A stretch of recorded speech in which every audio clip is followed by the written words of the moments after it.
രണ്ടാമത് CITU കത്ത് കൊടുത്തിരിക്കുകയാണ്. ലോക്കൽ ബോഡിയിലെ ടെക്നിക്കൽ അസിസ്റ്റന്റുമാരെ മുഴുവൻ സ്ഥിരപ്പെടുത്തുന്നത്. CITU കൊടുത്ത കത്താണ് മന്ത്രി ഇവരെ സ്ഥിരപ്പെടുത്താൻ വേണ്ടിയിട്ട് ഫോർവേഡ് ചെയ്തിരിക്കുന്നത്. ആ പരിപാടി നടക്കില്ല. കാരണം കോടതി ഉത്തരവുകൾ അനുസരിച്ച് താൽക്കാലിക ജോലിക്കാരെ ഇപ്പോൾ സ്ഥിരപ്പെടുത്താൻ പറ്റില്ല. ഒരുപാട് താൽക്കാലിക ജോലിക്കാർ കേരളത്തിലെ വിവിധ ഡിപ്പാർട്ട്മെൻറ്റുകളുണ്ട്. അവരെയൊക്കെ സ്ഥിരപ്പെടുത്തണം. പക്ഷേ ഇപ്പോൾ CITUവിൻ്റെ അപേക്ഷ പരിഗണിച്ചിട്ട് ഇവരെ സ്ഥിരപ്പെടുത്താൻ വേണ്ടിയുള്ള മൂവാതും തെരഞ്ഞെടുപ്പിന് മുമ്പുള്ള രാഷ്ട്രീയ പ്രേരിതമായ കാര്യമാണ്. പാർട്ടിക്കാരെ കോടികൾ കൊടുത്ത് സഹായിക്കാൻ, ഖജനാവിൽ നിന്ന് പണമെടുത്ത് സഹായിക്കും. ഇത്തരം പരിപാടികളിൽ നിന്ന് ഗവൺമെൻറ് പിന്മാറണം. ഇനി ഞാൻ വിനയപൂർവ്വം ബഹുമാനപ്പെട്ട മുഖ്യമന്ത്രിയോട് അഭ്യർത്ഥിക്കുക. ഇല്ലെങ്കിൽ നിയമപരമായും രാഷ്ട്രീയമായും ഞങ്ങൾ നേരിടും. സർക്കാരിൽ നിന്ന് പണമെടുത്ത് ആ പണം ഞങ്ങൾ പാർട്ടിക്കാരെ കൊണ്ട് തിരിച്ചടക്കും.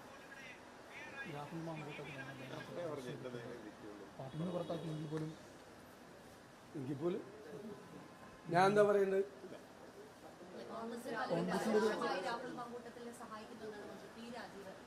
അതിനൊന്നും ഞാൻ മറുപടി പറയാനില്ല. അതിനൊന്നും മറുപടി പറയാനില്ല. ഞങ്ങൾ എടുത്തതുപോലെ ഒരു നടപടി ആരെടുത്തിട്ടുണ്ട്? ആദ്യം ഒരു പരാതി പോലും കിട്ടുന്നതിന് മുമ്പ് സസ്പെൻഡ് ചെയ്തു. പിന്നീട് KPCC പ്രസിഡന്റ് പരാതി കിട്ടിയപ്പോൾ പാർട്ടിയിൽ നിന്ന് പുറത്താക്കി. മന്ത്രി രാജീവിനോട് പോയി സ്വന്തം പാർട്ടിയിൽ എത്ര പേരുണ്ടെന്നൊന്ന് അന്വേഷിക്കണം. അത് ഞങ്ങൾക്ക് ആവശ്യപ്പെടാനുള്ള അധികാരം ഞങ്ങൾക്കില്ലല്ലോ. ഞങ്ങളുടെ പാർട്ടിയിലല്ലല്ലോ അദ്ദേഹം. ഞങ്ങളുടെ പാർട്ടിയിലല്ലല്ലോ, പുറത്തല്ലേ. ഞങ്ങളെങ്ങനെയാണ് ആവശ്യപ്പെടുന്നത്? ഞങ്ങൾക്ക് ആവശ്യപ്പെടാനുള്ള അധികാരം ഞങ്ങൾക്കില്ല. ഞങ്ങളുടെ പാർട്ടിയിൽ നിന്ന് പുറത്താണ് നിൽക്കുന്നത്.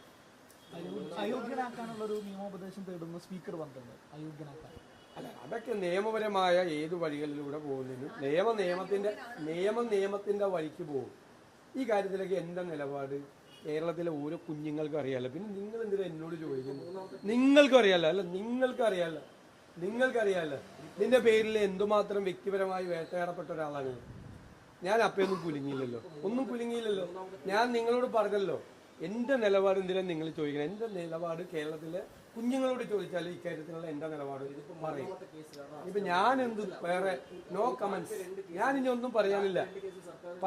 ചെയ്യാനാണ് ഈ കാര്യത്തിൽ ഉണ്ടായിരുന്നത്. അത് നേരത്തെ തന്നെ ചെയ്തു. എൻ്റെ പാർട്ടി ചെയ്തു, ഞാനല്ല. എൻ്റെ പാർട്ടി ചെയ്തു. അയോഗ്യനാക്കാൻ ഒരു പ്രമേയം വരികയാണെങ്കിൽ കോൺഗ്രസ് സഭയിൽ പിന്തുണ അപ്പ ആലോചിക്കും. വരട്ടെ, സാങ്കല്പിക ചോദ്യമല്ലേ. വരുമ്പോ അപ്പ ആലോചിക്കാൻ ഞാനല്ലല്ലോ പറയണ്ടേ, പാർട്ടിയല്ലേ തീരുമാനം എടുത്ത് പറയണ്ടേ. ഇതുമായി ബന്ധപ്പെട്ട ഒരു തീരുമാനവും ഞാൻ ഒറ്റയ്ക്കെടുത്തതല്ല. എല്ലാം പാർട്ടി ഒരുമിച്ചെടുത്ത തീരുമാനം, ആലോചിച്ചെടുത്ത തീരുമാനം. ഞാൻ നോ കമന്റ്സ്. ഞാൻ അതിനെക്കുറിച്ച് ഒരു കമന്റും പറയാം.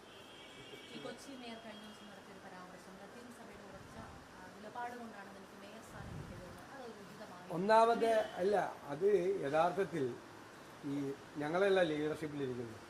എന്നോടോ DCC പ്രസിഡന്റിനോടോ എറണാകുളം ജില്ലയിലെ മുതിർന്ന നേതാക്കന്മാരോടോ ഒരു സഭയും ആവശ്യപ്പെട്ടിട്ടില്ല ഒരാളെ മേയറാക്കാൻ പറഞ്ഞു. ഒരു സഭയും ആവശ്യപ്പെട്ടിട്ടില്ല. ലത്തീൻ സഭ പ്രത്യേകിച്ച് ഞങ്ങൾക്ക് അവരുമായിട്ടൊക്കെ ആ സഭാ അധ്യക്ഷന്മാരുമൊക്കെ ആയിട്ട് നല്ല വ്യക്തിപരമായ ബന്ധമുള്ളതാണ്. അവരൊരിക്കലും അസംബ്ലി സീറ്റിൽ പോലും അവർ സ്ഥാനാർത്ഥിയെ നിർത്തണമെന്നോ സ്ഥാനാർത്ഥിയുടെ പേരോ പറയാത്ത ആളുകളാണ്. പ്രത്യേകിച്ച് എറണാകുളം, കോട്ടപ്പുറം, കൊച്ചി രൂപതകളിലൊക്കെയുള്ള ലത്തീൻ സഭകളിൽ അവരൊരിക്കലും പറഞ്ഞിട്ടില്ല ഞങ്ങളോട്. മാത്രമല്ല അവർ ഈ സമുദായ അംഗമല്ലല്ലോ. പിന്നെ എന്താ ഈ വിവാദം?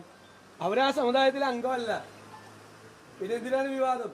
അത് നമ്മൾ ചെന്നിട്ടിപ്പോൾ ഞാൻ ലത്തീൻ സഭയുടെ നിങ്ങൾ ഞങ്ങൾക്ക് നൽകുന്ന പിന്തുണയിൽ പൂർണ്ണമായ സന്തോഷമുണ്ട്. അപ്പം നമ്മൾ ഒരു ഇലക്ഷൻ ജയിച്ചിട്ട് ചെല്ലുമ്പോൾ പറയണം. അത് ഇന്നത്തെ ഒരു പ്രത്യേക സാഹചര്യത്തിൽ അത് വേറെ രീതിയിൽ തെറ്റിദ്ധരിക്കപ്പെട്ടാണെന്നല്ലേ. അല്ലെങ്കിൽ അവിടെ ചെല്ലുമ്പോൾ നിങ്ങളൊക്കെ നൽകിയ ഇതിന് പൂർണ്ണമായ സന്തോഷമുണ്ടെന്ന് എല്ലാ സമുദായങ്ങളും പോവും. പറഞ്ഞപ്പോൾ അത് വൈകാരികമായി പറഞ്ഞതാണ്. ആ സഭയുടെ ഭാഗത്ത് നിന്നും ഞങ്ങളോടല്ലേ പറയേണ്ടത്. ഒന്നുകിൽ എന്നോട് പറയണം, അല്ലെങ്കിൽ DCC പ്രസിഡന്റിനോട് പറയണം, അല്ലെങ്കിൽ ജില്ലയിലെ ഏതെങ്കിലും മുതിർന്ന നേതാക്കന്മാരോട് പറയണം. അവരെ വലിച്ചെടുക്കും. കാരണം അവരെ ഇതിനകത്തേക്ക് വലിച്ചെടുക്കരുത്. കാരണം അവരാരും ഒരിക്കലും ഞങ്ങളോട് സംസാരിച്ചിട്ടില്ല. ഞാൻ 25 വർഷമായിട്ട് MLA ആയിട്ട് ഇരിക്കുന്നതല്ലേ. 25 വർഷമായിട്ട് MLA ആയിട്ടിരിക്കുന്ന ഒരാളാണ്. അവരൊന്നും ഒരു കാര്യത്തിൽ ഇടപെടാറില്ല. എനിക്കെതിരെ കഴിഞ്ഞ പ്രാവശ്യം മത്സരിച്ചത് ലത്തീൻ സമുദായ അംഗമാണ്. അപ്പോഴും അവർ ആളെ ജയിപ്പിക്കാനും ഇടപെട്ടിട്ടില്ല. മനസ്സിലായില്ലേ? അവരന്നിനും ഇടപെടില്ല. അവരങ്ങനെ അവരുടെ വിഷയങ്ങൾ എന്തെങ്കിലും അവരൊക്കെ ഈ തീരപ്രദേശത്തെ വിഷയങ്ങൾ, മുനമ്പത്തെ വിഷയങ്ങൾ, പള്ളുരുത്തിലെ അല്ലാതെയൊന്നും അവരൊന്നുമില്ല. അവരൊന്നും അങ്ങനെ വന്ന് സംസാരിക്കില്ലെന്ന്. അങ്ങനെയൊന്നും അവർ വന്ന് സംസാരിക്കുന്നവരല്ല. അവർ സംസാരിക്കുന്ന ആളുകളല്ല. അങ്ങനെ മാത്രമല്ല, അങ്ങനെ സമുദായങ്ങളല്ലല്ലോ പറയുന്നത്.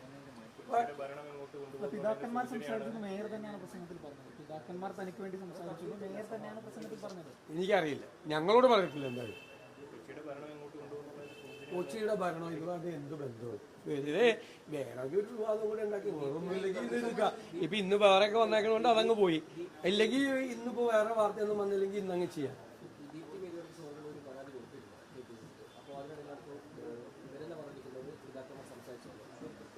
എനിക്കറിയില്ല അതിനെക്കുറിച്ച്.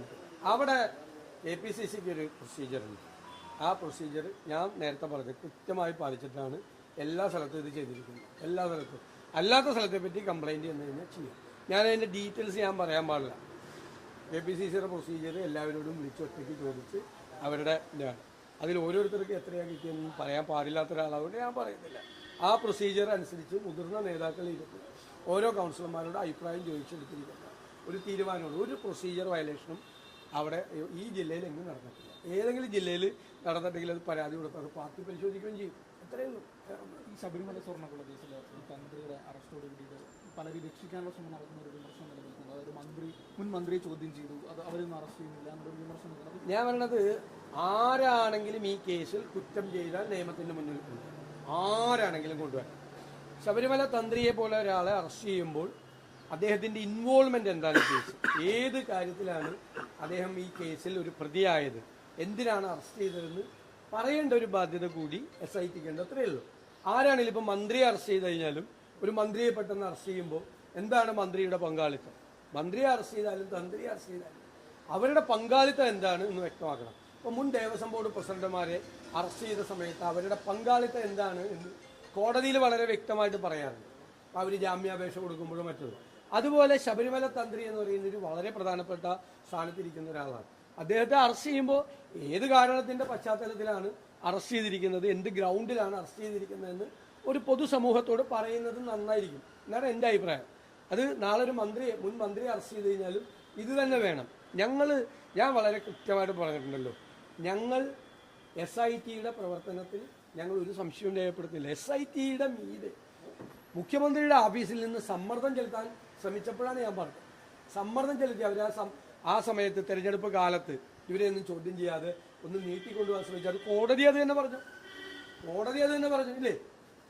തെരഞ്ഞെടുപ്പ് കഴിഞ്ഞപ്പോൾ കോടതി അതേ അഭിപ്രായം തന്നെ പറഞ്ഞൊരു മന്ദഗതിയിലായി അന്വേഷണം എന്ന് പറഞ്ഞു. അന്വേഷണം നന്നായി കൊണ്ടുപോട്ടെ. ഹൈക്കോടതി നിയമിച്ച ഒരു SIT ആണ്. ഹൈക്കോടതിയിൽ ഞങ്ങൾക്ക് പൂർണ്ണമായ വിശ്വാസമുണ്ട്. ഹൈക്കോടതിയുടെ സൂപ്പർവിഷനിൽ നടക്കുന്ന അന്വേഷണമാണ്. ആ അന്വേഷണം നടക്കട്ടെ. പക്ഷെ ഒരാളെ അറസ്റ്റ് ചെയ്ത് റിമാൻഡ് ചെയ്യും. എന്താണ് അയാളുടെ പങ്ക് എന്നോട് പറയുന്നത് നന്നായിരിക്കും. ഇപ്പം നിങ്ങൾക്കറിയോ? ഇല്ല. എനിക്കറിയോ? ഇല്ല. അതുകൂടി ചെയ്യണം. അതിപ്പോൾ നാളെ ഒരു മുൻ മന്ത്രിയെ അറസ്റ്റ് ചെയ്ത് കഴിഞ്ഞാലും മുൻ ദേവസ്വം ബോർഡ് പ്രസിഡന്റ് അറസ്റ്റ് ചെയ്താലും ആ കാരണം കൂടി പറയണം. എന്താണ് ഇൻവോൾവ്മെന്റ്? അത് പറഞ്ഞാൽ നന്നായിരിക്കും. അത്രയല്ല എനിക്ക് പറയാം. നിയമത്തിന്റെ വഴിക്ക് പോകും. അത്രയേ ഉള്ളൂ. ഞാൻ ഇനി ഇത്ര നേരം പറഞ്ഞിട്ട് പിന്നെ ചോദിക്കും. എൻ്റെ ഒന്നും കിട്ടിയില്ല. അതാണ് മറ്റേ ലീഡ് കൊടുക്കാൻ വേണ്ടി എൻ്റെ ഒന്നും കിട്ടില്ല.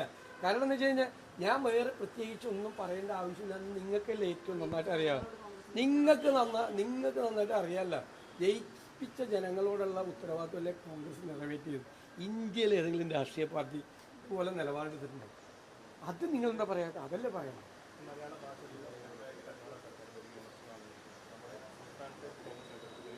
ഞങ്ങളതിൻ്റെ വിശദാംശങ്ങൾ പരിശോധിച്ചിട്ട് അഭിപ്രായം പറയാം. തീർച്ചയായിട്ടും. അല്ല, അത് പരിശോധിച്ചിട്ട് പറയാം. എന്ത് സാഹചര്യത്തിലാണ് അവരെങ്ങനെ വിമർശിക്കുന്നതെന്ന് പരിശോധിച്ചിട്ട് തീർച്ചയായിട്ടും പറയാം.